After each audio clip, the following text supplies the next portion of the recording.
When we think about history, especially the history of a science or an idea. Yeah, we tend to see it as this clean, straight line, point A to point B. Exactly. But it's never really like that, is it? When you actually dig in, you find these massive gaps. These flyover states in the timeline? Yes. These periods everyone just kind of agrees to skip over. The nothing to see here effect, it happens everywhere. In art, politics, you name it. Well, I was going through this research on the history of linguistics, which I promise is more dramatic than it sounds. And I realized there is a huge flyover state right in the middle of the 20th century. Ah, you're talking about the lost decade. The lost decade, the minor interregnum. Specifically, the era of American descriptivism from, the early 40s to the late 50s? That's the one. If you open a standard linguistics textbook today, the story's pretty simple. Right. It's Leonard Bloomfield writes his masterpiece in 1933. Then there's this 20-year pause where a bunch of guys just made boring lists of words. And then, boom, Noam Chomsky kicks down the door in 1957 and invents modern science. That is the accepted narrative. And it presents that whole era as this dark age where linguists were just taxonomists, like butterfly collectors, pinning words to a board, but not really understanding how they fly. But looking at the sources, that narrative is not just wrong. It's basically a fabrication. It seems like it. That lost decade, especially 1945 to 1955, was actually decisive. It wasn't a pause. It was the foundation for everything that came after. So this is when linguistics stopped being, philology? Exactly. It stopped being about the love of specific languages like French or Sanskrit and tried to become a hard science of methods. They wanted to be physicists, but for words. That's it. And I think the mission for us here is to kind of rehabilitate these guys. To give them their due. Yeah, because, and this is the real kicker, they built the toolkit that, modern AI is running on right now. Which is the ultimate irony, isn't it? We're going to get to that. They were mocked for decades, but it turns out they were just way ahead of their time. They just didn't have the computers to prove it.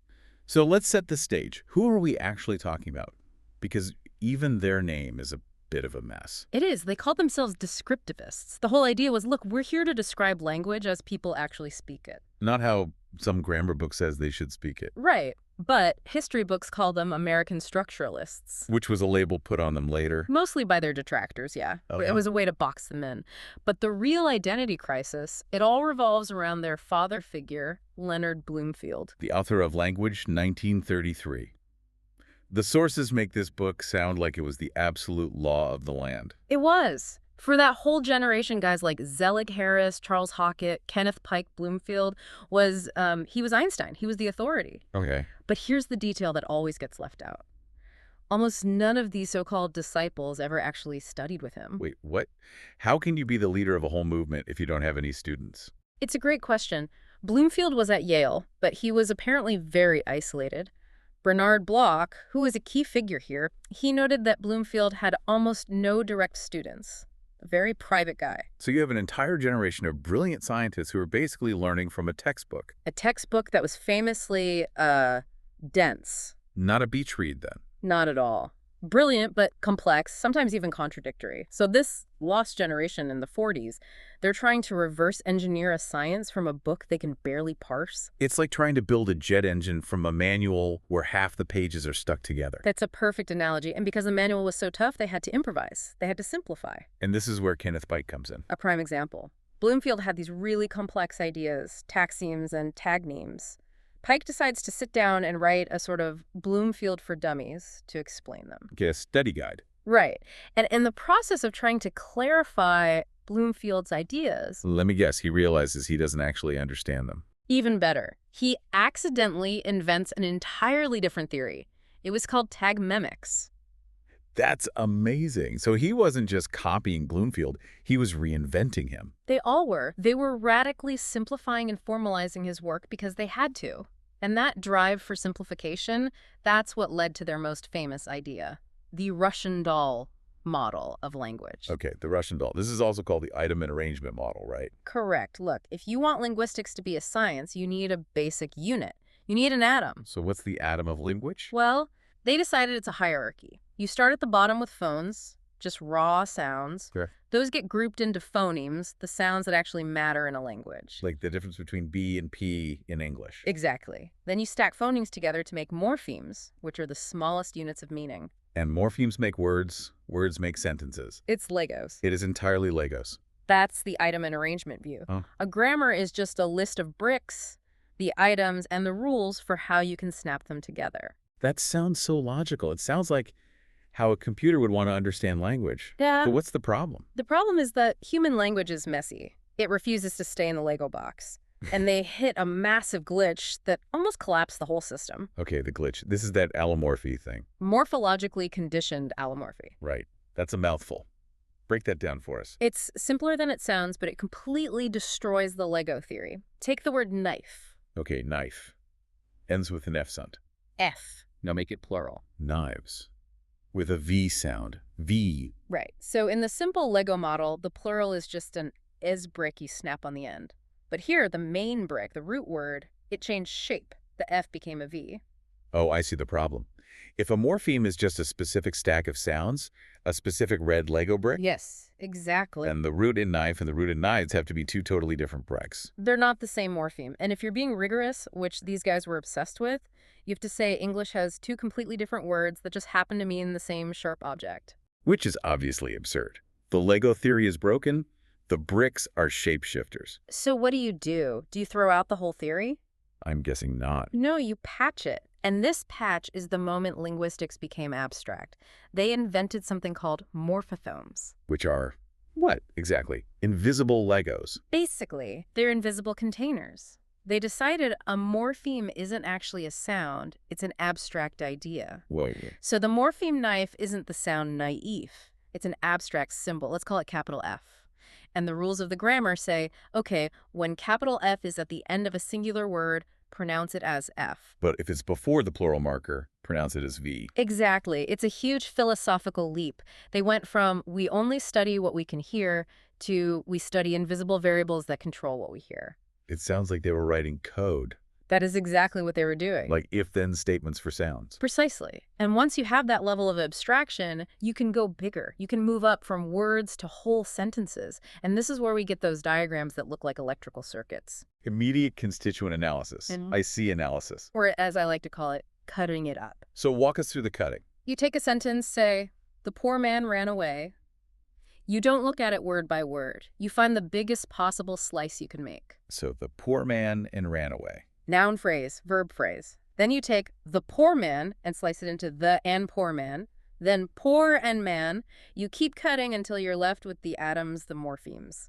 And the sources say they really struggled with how to draw this stuff. It was a nightmare. Remember, this is the 1940s. No software. They were drawing these Chinese boxes, nested boxes, inside boxes. They were using annotated circuit diagrams. It sounds incredibly chaotic. It was, but think about what they were trying to do. They were trying to visualize a hidden hierarchy.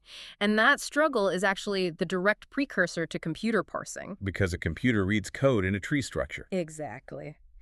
Chomsky later formalized all this into phrase structure grammar, S goes to NP plus VP, but the descriptivists were the ones in the trenches, figuring out what the constituents even were. But didn't this slicing method get them into trouble? Critics said it couldn't handle words that belonged together but were separated in a sentence.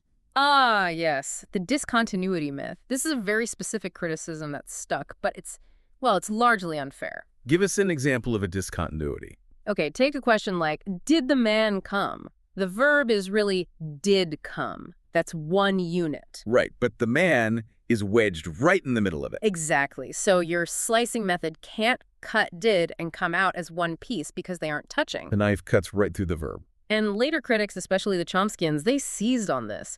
They claimed the descriptivists just ignored this problem because their method was too simple. And did they? No, that's the thing. The sources are really clear. If you actually read the textbooks from the 50s, from leaders like Hackett or Gleason, they have entire chapters on discontinuous constituents. They had ways of dealing with it. So it was a straw man argument, basically. It was a way for the next generation to make the old guys look incompetent. History is written by the victors. But there was one criticism that feels more substantial. The one the source calls the meaning of silence. The charge that they ignored semantics, that they didn't care about meaning. Yeah. And that one feels a little more sticky. It's like they were treating language like algebra. They only cared if the equation balanced, not what it actually meant. That's the common accusation, but you have to see it from their perspective. They were desperate to be scientists. And scientists need to measure things. Right. You can measure a sound wave, you can count word order, but how do you measure a concept? Bloomfield believed meaning was just too slippery, too psychological for a hard science. So they were agnostic about it. Methodological agnostics. They didn't deny meaning existed. They just said we can't use it as a scientific tool. So what do they use instead? Distributional analysis. This was Zelig-Harris's big idea. And that is? Harris argued you can define a word entirely by the company it keeps. You don't need to know what a cat is. You just need to know that the word cat shows up after the and before meowed. If it walks like a noun and quacks like a noun. It's a noun. That's all you need to know. It's purely operational. But you have to ask about meaning at some point, right? You have to know if cat and cut are the same word or different. True. So they developed what they called the paired utterance test. And this is just brilliant in its cold efficiency. Okay. You don't ask a native speaker, what does this mean? Because that's messy. You just hold up two things and ask, are these the same or different? Cat. Kivrant. That's it. You get a clean binary data point. No philosophy, just structure. It's incredibly sterile. But I get the appeal if you're trying to build a system without getting bogged down. It was rigorous. But here's the great tragic irony of it all. I'm ready. By pushing for this level of formal rigor, by trying to turn linguistics into math, they basically built the platform for the guy who would come along and destroy their entire reputation. Enter Noam Chomsky. The student who, in a sense, kills the master. We usually hear that Chomsky's big thing was transformational grammar.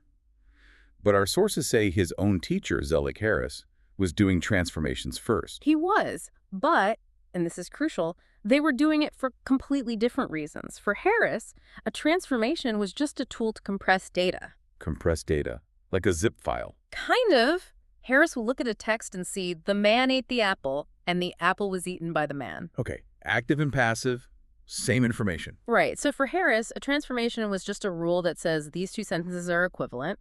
It's a way to describe a text more efficiently. He was trying to organize the library. So what did Chomsky do? Chomsky grabbed that exact same tool and made it psychological. He said, no, this isn't about organizing text. This is a model of how the human brain works. So he reframed it as a cognitive process. Exactly. He used it to model how a deep, abstract thought gets transformed into a surface sentence we actually speak. And then he went a step further, right? Yeah. He attacked their core dream. Their discovery procedures. This was the descriptivists' holy grail. The idea that you could build a machine, an algorithm, where you just feed in raw language from a corpus. And it would spit out the complete grammar of that language. They wanted to automate linguistics. Chomsky said that was impossible. He said data is always skewed and that you can't learn a grammar from statistics and probability.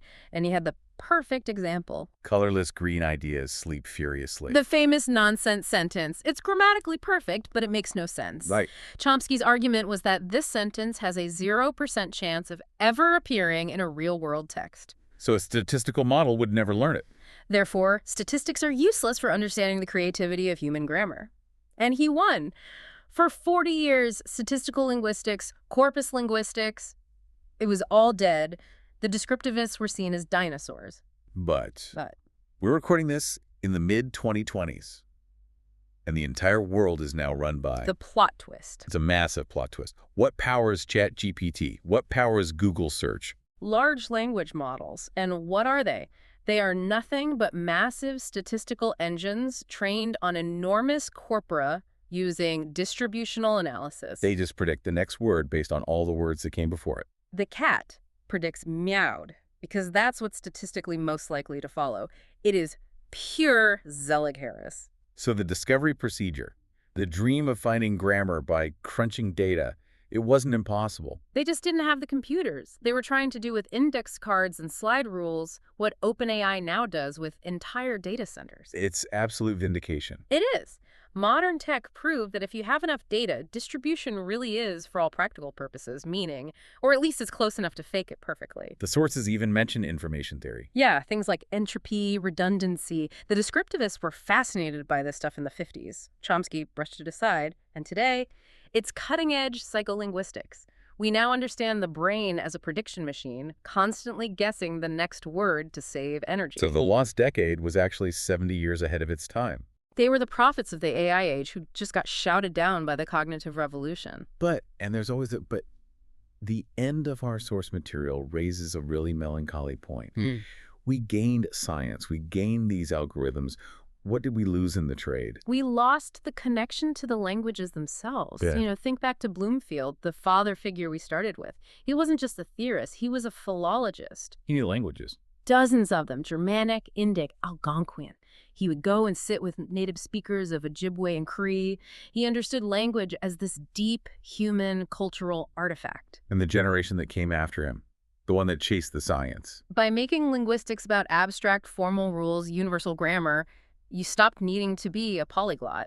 You could write a logic proof about syntax without ever leaving your office, without ever speaking another language. So that intense, messy, human familiarity with diversity just faded away. It did. The modern linguist is often an expert in theory, but they only speak English. We sort of replace the connoisseur with the engineer. That is a heavy trade-off. We could ChatGPT, but we may have lost the person who sits by the fire and learns a dying language just for the love of it. We gained the universal algorithm, but maybe we lost the specific voice. So here's the thought I want to leave you with. We've spent this time rehabilitating the descriptivists. They were right about data. They built a toolkit for the 21st century. But in their quest to make linguistics a hard science, did they accidentally strip the humanity out of the humanities? It's the classic question. Do you want to understand the system, or do you want to understand the people who use it? Something to chew on the next time you ask an AI to write a poem for you. Thanks for deep diving with us. Always a pleasure.